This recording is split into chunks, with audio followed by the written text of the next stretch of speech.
If I stay tonight, I'll cross the line. The words came out of Daniel's mouth before he even realized he had said them. Mara stood in the doorway, one hand wrapped around the strap of a worn canvas bag. The other pressed against the wall as if she needed it to keep herself upright. Outside, rain hammered the windows of the small apartment. Inside, the silence between them felt heavier than the storm. Daniel looked away first. He had spent the last 3 years teaching himself not to look at her that way. Not at the softness in her eyes when she was tired. Not at the way she tucked her hair behind her ear when she was nervous. Not at the little smile she tried to hide whenever he made her laugh. Mara was his best friend. That was the line. The one thing he had promised himself he would never cross. "You can stay," he said quietly. Her eyes lifted to his. "You just said you couldn't." "I said if you stay tonight, I'll cross the line." "And you still want me to stay?" Daniel swallowed. "I want you to be safe more." That was the kind of man Daniel had always been. The kind who gave away the last slice of pizza and pretended he wasn't hungry. The kind who stayed late at work so a coworker could make it home to her sick child. The kind who had once spent an entire afternoon fixing a stranger's flat tire in the freezing rain, then refused to accept $1. Mara knew all of that. She also knew the reason. Daniel had learned kindness from his mother. His mother, Elena, had raised him alone after his father left when Daniel was 6. She worked 2 jobs, came home exhausted, and still found the strength to make sure every neighbor who needed help had something to eat. When Daniel was 12, he once asked her why she kept helping people who never helped her back. She had smiled and said, "Because kindness isn't a business transaction, sweetheart. You don't give because someone owes you. You give because someone needs you." Daniel had never forgotten those words. Mara had needed him for almost a year. After losing her job, her apartment, and eventually her fiancé, she had moved into a tiny studio across town. She told everyone she was fine. Daniel knew she wasn't. He knew because he had once found her sitting on the floor of a grocery store parking lot, crying so quietly that no one else noticed. He had sat beside her without asking questions. She had leaned against his shoulder. And that was how their friendship had begun. Now she stood in his doorway with rain dripping from her coat. "I have nowhere else to go," she whispered. Daniel's chest tightened. "What happened?" Mara stared at the floor. "My landlord changed the locks." Daniel went still. "What?" "I was late on rent. I told him I'd have the money Friday. He said he understood. And apparently he didn't." Daniel closed his eyes for a moment. He had $23 in his bank account until payday. His refrigerator contained half a carton of eggs, some leftover rice, and a bottle of ketchup. His apartment was barely large enough for one person. But Mara had nowhere to go. So he stepped aside. "Come in." She hesitated. "Daniel." "Come in, Mara." She did. He gave her a towel and found an old sweatshirt for her to wear. He made rice and eggs, adding more water than necessary so it would look like a bigger meal. Mara noticed. She always noticed. "You don't have to pretend this is enough." Daniel smiled faintly. "I'm not pretending." "You're lying." "Okay," he admitted. "But I'm lying with good intentions." For the first time that night, she smiled. They ate at the tiny kitchen table while the storm raged outside. For a few minutes, they almost felt normal. Then Mara's phone buzzed. She looked at the screen and immediately turned it face down. Daniel noticed. "Who is it?" "No one." "Mara." She sighed. "Evan." Her former fiancé. Daniel's jaw tightened. The man had disappeared the moment Mara lost everything. He had taken the car, drained their joint savings, and left her with a text message that said, "I can't do this anymore." Now, after nearly a year of silence, he was calling. What does he want? "I don't know." "Are you going to answer?"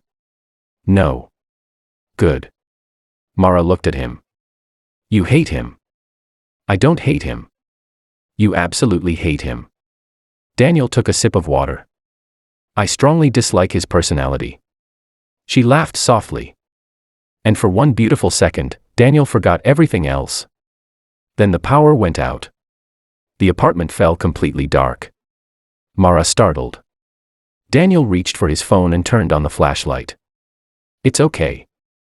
I know. But she didn't sound okay. A few seconds later, he heard her breathing change. Mara. I'm fine. She wasn't. She was having a panic attack. Daniel remembered the first time it happened. She had been in a crowded restaurant, suddenly unable to breathe. He had stayed beside her until the ambulance arrived. Now he sat on the floor beside her. Look at me. I can't. Yes, you can. I can't breathe. You can. Just slowly. She gripped his hand. Her fingers were cold. Daniel didn't move. Breathe with me, he whispered. He inhaled. She followed. He exhaled. She followed. Again. And again. Gradually, her breathing slowed. When she finally looked at him, tears filled her eyes. I'm so tired. Daniel squeezed her hand. I know. I'm tired of being strong. You don't have to be strong tonight. Her face crumpled. And then she leaned forward and cried. Daniel held her. Not because he expected anything. Not because he wanted something. Because she needed someone to hold her. Minutes passed. Maybe an hour. The rain continued against the windows. Mara eventually whispered, "Why are you always there?" Daniel looked down at her. Because you need someone. No. That's not enough. He said nothing. She lifted her head. Why me? Daniel's heart began pounding. Mara. Why do you always show up? Why do you remember everything? Why do you know when I'm lying about being okay? He looked toward the dark window. Because I love you. The words stayed inside him. He had carried them for 11 months. He had swallowed them every time she talked about Evan. He had hidden them behind jokes, favors, and late-night phone calls. But tonight, she was looking at him like she already knew. I care about you, he said. That isn't what I asked. Daniel closed his eyes. Mara whispered, tell me the truth. The storm outside seemed to grow louder. I love you. The words were barely audible. But Mara heard them. She stared at him. Daniel immediately pulled his hand away.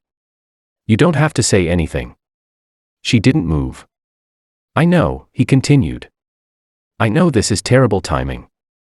I know you're vulnerable, and I would never take advantage of that. I should probably have kept my mouth shut. Daniel. I'm sorry. Stop apologizing. He looked at her. Mara's eyes were wet. Why didn't you ever tell me? Because you were in love with someone else. I'm not anymore.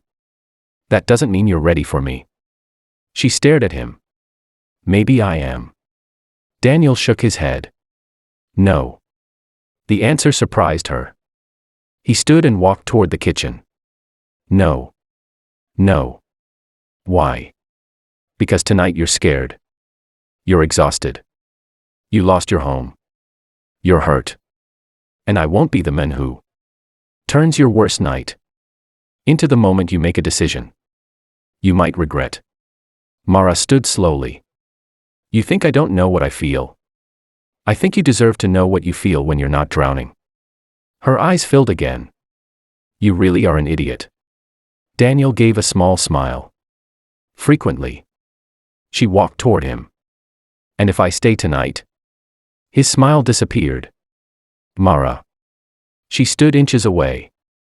If I stay tonight, what happens? Daniel took a careful breath. Nothing you don't freely choose. She stared at him for a long moment. Then she reached up and touched his cheek. Daniel closed his eyes. Her hand trembled. I'm not staying because I have nowhere else to go, she whispered. He opened his eyes. I'm staying because you are. The first person in a long time who made me feel like losing. Everything didn't mean. I had become nothing. Daniel couldn't speak. Mara continued. You never asked what I could give you. You never reminded me of what you had done for me. You just kept showing up. Her voice broke. Why? Daniel smiled sadly. Because my mother taught me something. What? That people don't always need solutions. Sometimes they just need someone who refuses to leave. Mara stared at him. Then she kissed him. It was gentle. Brief. Almost frightened. Daniel did not move until she pulled away. Was that okay? She whispered. He nodded. Yes. Good. Then she rested her forehead against his. But I don't want to rush this. Neither do I. I have a lot to fix. I know. I might fall apart again. I know. I might be difficult. Daniel smiled. You already are. She laughed through her tears. For the first time in months, Mara laughed without forcing it. The next morning, Daniel woke before sunrise. Mara was asleep on the couch, wrapped in a blanket. He quietly made coffee. Before he could wake her, there was a knock at the door. Daniel frowned. When he opened it, he found an elderly woman from the apartment downstairs standing there. Mrs. Alvarez held a grocery bag. I heard you had a guest, she said. Daniel blinked. Good morning to you too. She pushed the bag into his hands. Bread. Milk. Eggs. And soup. We're okay. Mrs. Alvarez gave him a sharp look. I didn't ask. Behind her stood two more neighbors. One carried blankets. Another held a small suitcase. Daniel stared. What is this? Mrs. Alvarez shrugged. People helping people. Mara appeared behind him. The neighbors looked at her. Your landlord is a terrible man, Mrs. Alvarez said. But you can stay with my niece for a few days. Mara looked stunned. Why would she do that? Because she has a spare room. And why would you help me? Mrs. Alvarez smiled. Because someone once helped me. She glanced at Daniel. And because your friend has been helping everyone in this building for years. Daniel looked away, embarrassed. Mara stared at him. You never told me. There wasn't anything to tell. Mrs. Alvarez snorted. He fixed my sink, carried my groceries. And drove me to the hospital when my knee gave out. Another neighbor added, he also paid my electric bill last winter. Daniel groaned. Please stop. But Mara was crying again. This time, they were different tears. She looked at Daniel. You really do this for everyone? He shrugged. Not everyone. She smiled. Just the people who need you. Daniel nodded. Mara stepped closer. Then maybe you should learn something. What? Sometimes the person helping everyone else needs someone to stay for him too. Daniel's expression softened. Outside, the rain had stopped. Sunlight spilled across the wet streets. Mara reached for his hand. Daniel held it. He had spent so long believing. Love was a line that could be crossed. Only by taking something. But he finally understood. Sometimes love was the opposite. Sometimes it was waiting. Sometimes it was protecting someone from your own desire. Sometimes it was giving a person a safe place to land until they could stand again. And sometimes, after years of silently choosing kindness, love was simply allowing someone to choose you back. Mara squeezed his hand. Daniel. Yeah. I'm staying. His heart stopped. She smiled. Not because I have nowhere else to go. He smiled back. Good. Because I want to. And for the first time in a very long time, Daniel let himself believe that maybe kindness didn't always have to end with giving something away. Maybe sometimes the greatest gift a person could receive was the chance to be loved without having to earn it first.